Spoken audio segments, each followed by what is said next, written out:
March 21st, Saturday. In today's Gospel, the gods answered, "Never before has anyone spoken like this man." So the Pharisees answered them, "Have ye also been deceived?" There was something mesmerizing about the person of Jesus. Those who were open to the Spirit were able to see that, experience it, and follow him. Did not Levi the tax collector leave everything and follow him as soon as Jesus said, "Follow me"? The unlettered God could see that and not arrest him, but the Pharisees, who were a world unto themselves, would not accept the truth even when it was standing before them in flesh and blood. How many pairs of proud and prejudicial sandals would we have to remove the encounter the burning bush of God's presence and of human sacredness?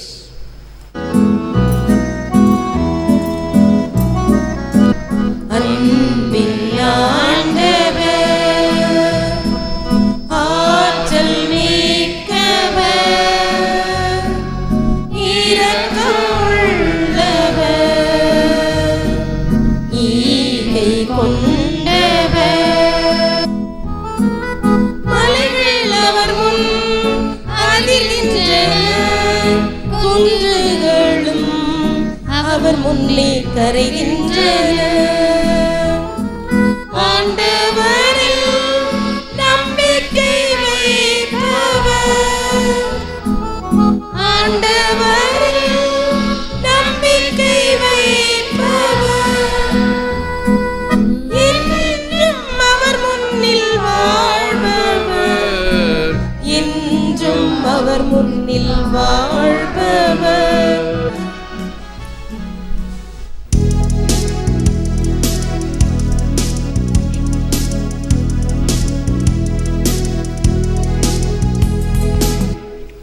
என் கடவுளாகிய ஆண்டவரே, உம்மிடம் அடைக்கலம் புகுந்தேன்.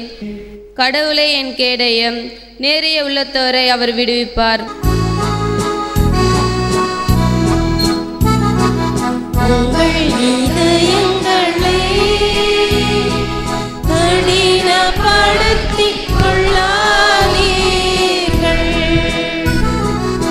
தம் ஒரே மகன் மீது நம்பிக்கை கொள்ளும் எவரும் அழியாமல் நிலைவாழ்வு பெறும் பொருட்டு அந்த மகனையே அளிக்கும் அளவுக்கு கடவுள் உலகின் மேல் அன்பு கூர்ந்தார். ஆண்டவர் உங்களோடு இருப்பாராக. புனித யோவான் எழுதிய நற்செய்தியிலிருந்து வாசகம். ஆண்டவரே, உமக்கு மகிமை. அக்காலத்தில் யூதர்களின் திருவிழா கூட்டத்தில் சிலர் இயேசுவின் வார்த்தைகளை கேட்டு, வரவேண்டிய இறைவாக்கினர் உண்மையில் இவரே என்றனர். வேறு சிலர் மெசியா இவரே என்றனர்.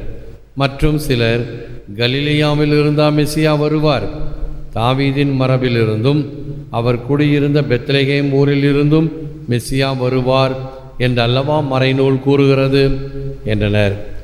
இப்படி அவரை குறித்து மக்களிடையே பிளவு ஏற்பட்டது. சிலர் அவரை பிடிக்க விரும்பினர், ஆனால் யாரும் அவரை தொடவில்லை. தலைமை குருக்களும் பரிசேயர்களும் அனுப்பியிருந்த காவலர்கள் அவர்களிடம் திரும்பி வந்தார்கள். அவர்கள் காவலர்களிடம், ஏன் அவனை பிடித்து கொண்டு வரவில்லை என்று கேட்டார்கள். காவலர் மறுமொழியாக, அவரை போல எவரும் என்றுமே பேசியதில்லை என்றனர்.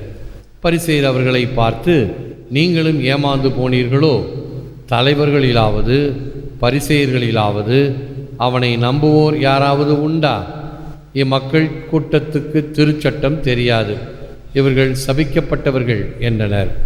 அங்கிருந்து பரிசேயருள் ஒருவர் நிக்கோதேமு, அவர் முன்பு ஒரு நாள் இயேசுவிடம் வந்தவர்.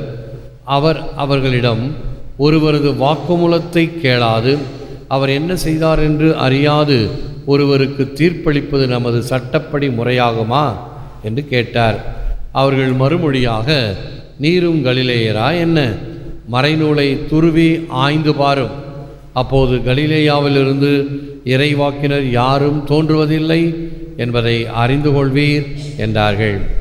அவர்கள் ஒவ்வொருவரும் அவரவர் வீட்டுக்கு சென்றார்கள்.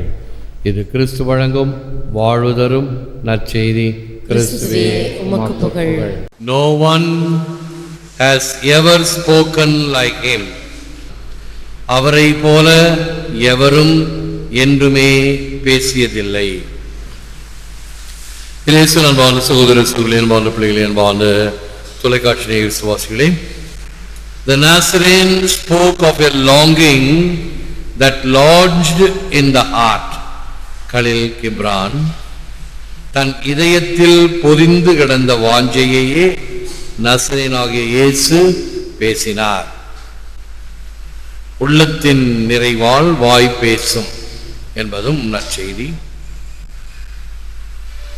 எந்த தாக்கத்தால் நாம் நிறைந்திருக்கிறோமோ அந்த தாக்கம் நம்முடைய சொற்களில் வெளிப்படும். இயேசுவினுடைய பணி நன்மை, நன்மைத்தனம், நன்மையின் சொரூபம். ஆகவே அவரை the master of masters, magister magistorum, ஆசிரியருக்கெல்லாம் ஆசிரியராக விளங்கக்கூடியவராக நம் ஆண்டவர் இயேசு கிறிஸ்து விளங்குகிறார். அவரிடம் கண்டிப்பு உண்டு, அவரிடம் பரிவு உண்டு, அவரிடம் கருணை உண்டு, அவரிடம் மற்றவர்களிடம் இல்லாத ஒரு தனிப்பெரும் பண்பு. யாரெல்லாம் ஒதுக்கப்பட்டவர்களோ, கடைநிலையில் இருப்பவர்களோ, அல்லது மிக குறைந்த வகையில் கணக்கிடப்படுபவர்களோ, the last, the least and the last, இவைகள்தான் இயேசுவுக்கு முன்னுரிமை. ஒரு முறை என்னிடம் ஒரு சிபாரிசு கடிதம் வாங்க ஒரு வந்திருந்தார். நான் பசிலிக்காவில் இருக்கும் பொழுது அவர் எனக்கு முடி வெட்டு போவர். அவர் லோயலா காலேஜில் விண்ணப்பித்திருந்தார். என்னிடம் வந்தார். அதில் எனக்கு யாரும் தெரியாது. என்னுடைய பையன்தான் முதல் ஒரு பட்டதாரியாக ஆக்க விரும்புகிறேன். விண்ணப்பம் எழுதினேன், ஒன்றும் பதில் வரவில்லை. தாங்கள் சிபாரிசு செய்ய முடியுமா என்று கேட்டார்கள். சிபாரிசு எல்லாம் செல்லாது, எத்தனையோ பேர் இருப்பாங்க, பெரியவங்க பிஷப்ஸோடைய ரெக்கமெண்டேஷன்ஸ் எல்லாம் இருக்கும். ஆகவே தனிப்பட்ட முறையில் ஒரு ஃபாதருடைய ரெக்கமெண்டேஷன் எடுபடாது. ஆனால் ஒரு வழி இருக்கிறது எனக்கு தெரிந்து. அந்த வழியில நான் ஒரு கடிதம் எழுதுகிறேன் என்று சொல்லி ஒரு கடிதம் எழுதினேன். தந்தையே, இவர் ஒரு முடித்திருத்தும் நிலையத்தில் வேலை செய்பவர். இவருடைய மூத்த மகன் முதல் தலைமுறையிலே ஒரு பட்டதாரியாக விரும்புகிறார். இவருக்கு இடம் அளிக்க வேண்டுகிறேன் என்று கடிதம் எழுதி அனுப்பினேன். அடுத்த கடிதத்தில் அட்மிஷன் கிராண்டட். இந்த அட்மிஷன் கார்டை எடுத்துக்கிட்டு ஓடி வந்து என் காலில் விழுகிறார். என் காலில் விழாது. மனிதர்கள், இறைவனுடைய செயல். ஆண்டவர் இயேசு கிறிஸ்துவினுடைய முன்னுரிமை இதுதான். நிறுவனங்கள் இதற்கு முன்னுரிமை உண்மையாக இருப்பின் நிச்சயமாக தரும் என்பதற்கு இது ஒரு சான்று என்று அவருக்கு திடப்படுத்தி அனுப்பினேன். அவன் அண்டர் கிராஜுவேட் முடிச்சு இப்பொழுது போஸ்ட் கிராஜுவேட் செய்து கொண்டிருக்கிறான். இயேசுவினுடைய தனி பண்பும் அவருடைய மனப்பான்மையும் இதுதான். யாரெல்லாம் சமுதாயத்தில் அடிமட்டத்தில் இருக்கிறார்களோ அவர்களுக்கு முன்னுரிமை கொடுப்பது, அவர்களை உயர்த்தி நிறுத்துவது. பாவிகளோ, தொழுநோயாளிகளோ, அல்லது பல வகையான நோய்வாய்ப்பட்டவர்களோ, பிசிக்கலி சேலஞ்ச் என்று சொல்லக்கூடிய பல வகையில் குறைபாடு உடையவர்களை இயேசு தன் பயம் கொண்டு அவர்களுக்கு தனி இடம் கொடுக்கின்றார். அதைத்தான் தன் இதயத்தில் பொதிந்து கிடந்த வாஞ்சையையே நாசரேயனாகிய இயேசு பேசினார். Love, that is caritas, will always prove necessary even in the most just society. Whoever wants to eliminate love is preparing to eliminate man as such. ஆசீர்வாதப்பர் ஒரு சிறந்த ஒரு தியோலோஜியன். தன்னுடைய வாழ்க்கையிலே அவர் இந்த இறையியலை அவ்வளவு ஆழமாக புத்தகங்கள் வாயிலாக பேராசிரியராக குருமடங்களிலும் பல வகையான சிம்போசியம் என்று சொல்லக்கூடிய பல கற்றவர்கள் மத்தியிலும் இப்படிப்பட்ட உண்மைகளை அவர் ஆழமாக வெளிப்படுத்தினார். நீ இந்த அன்பை உதறி தள்ளினாய் என்றால் மனிதத்தையே உதறி தள்ளுகிறாய் என்பதுதான் அதனுடைய சுருக்கம். ஆக மனித தன்மை என்பது இறையன்பும் பிறரன்பும் சேர்ந்திருப்பது. நீதி நியாயம் கொண்ட சமுதாயத்தின் மத்தியிலும் அன்பு எப்பொழுதும் தேவை. அன்பை ஒழிக்க விரும்புதல் மனிதனையே அழிப்பதற்கு சமம். Who knows not and knows not he knows not, he is a fool, shun him. Who knows and knows that he knows he is wise, follow him. தனக்கு தெரியாது என்று தெரியாதவன் மூடன், அவனை விலக்கு. தனக்கு தெரியும் என்று தெரிந்தவன் அறிவாளி, அவனை பின்பற்று. பல காரியங்களை நாம் அறிந்து தெரிந்து, நேற்று சொன்னது போல ஐயம் தெரிவு அற கற்றல் பார்ப்பதற்கும் கேட்பதற்கும் ஒரு வகையாக இருக்கும். ஆனால் அதை புரிந்து கொள்ளுதல் என்பது வேண்டும். ஒரு நகைச்சுவையான ஒரு அனுபவம். புதிதாக பட்டம் பெற்ற ஒரு குருவானவர் பாண்டிச்சேரியில் பேராலயத்தில் உதவி குருவாக இருக்கிறார்.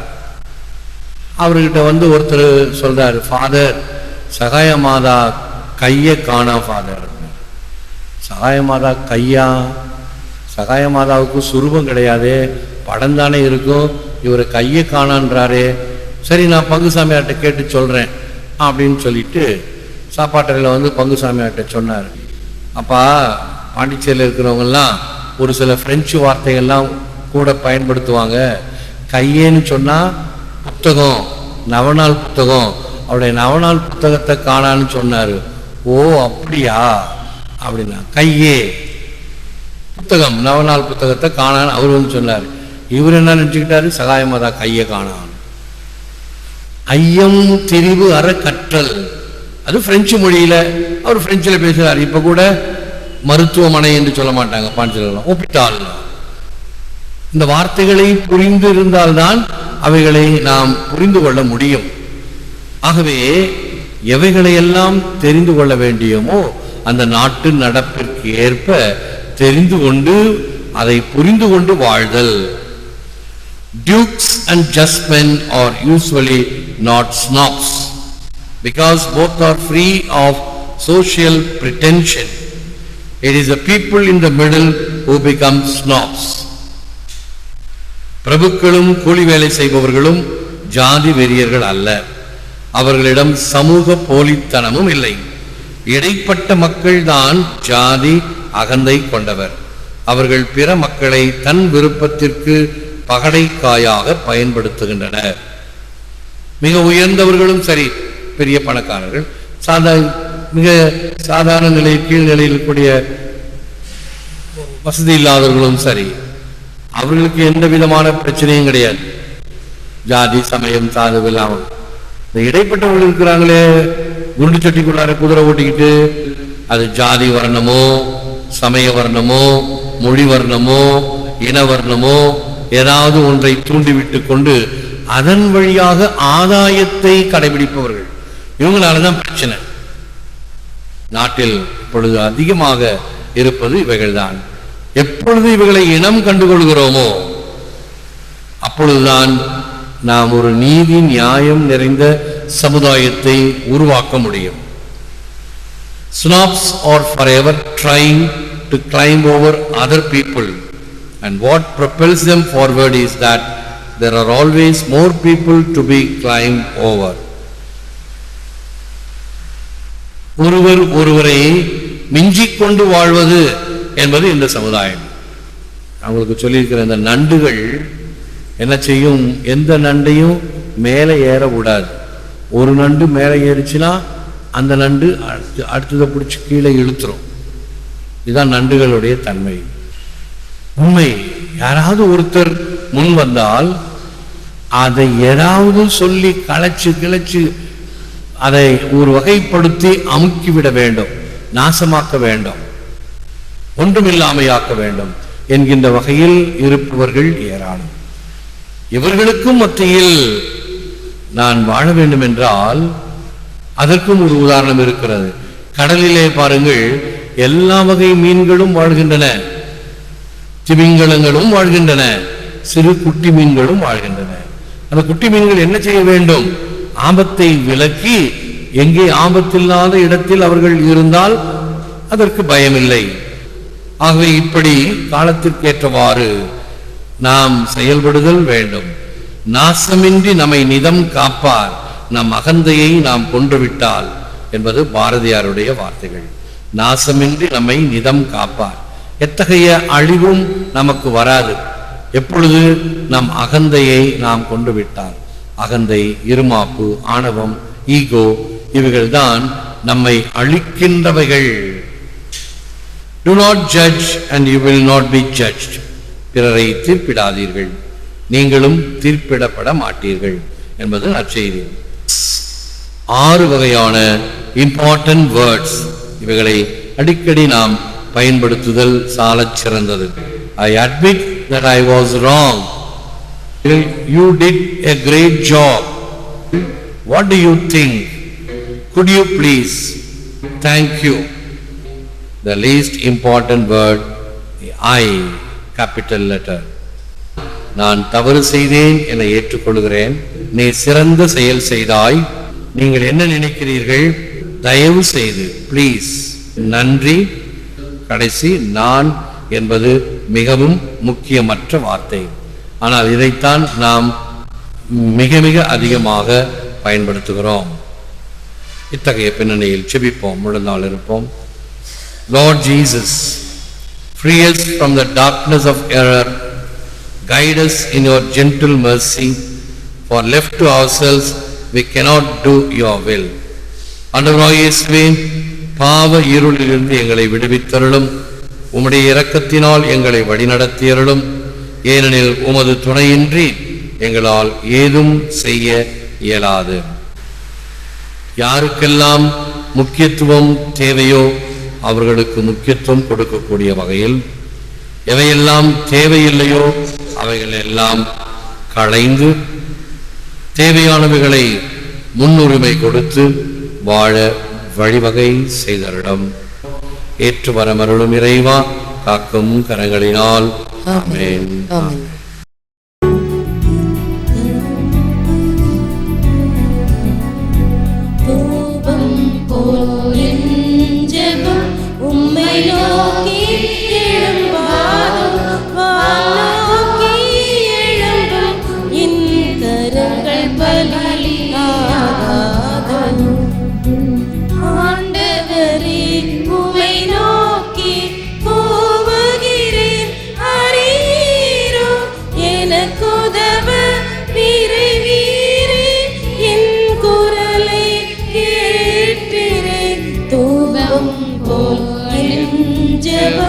உம்மை நோக்கி எழும்பாதோ, வானோக்கி எழும்பும் என் கரங்கள் பலியாகாதோ.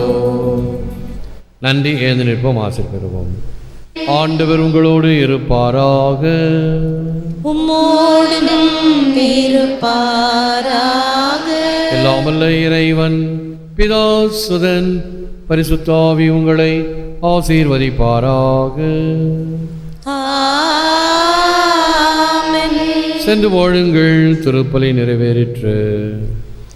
இறைவா உமக்கு நன்றி.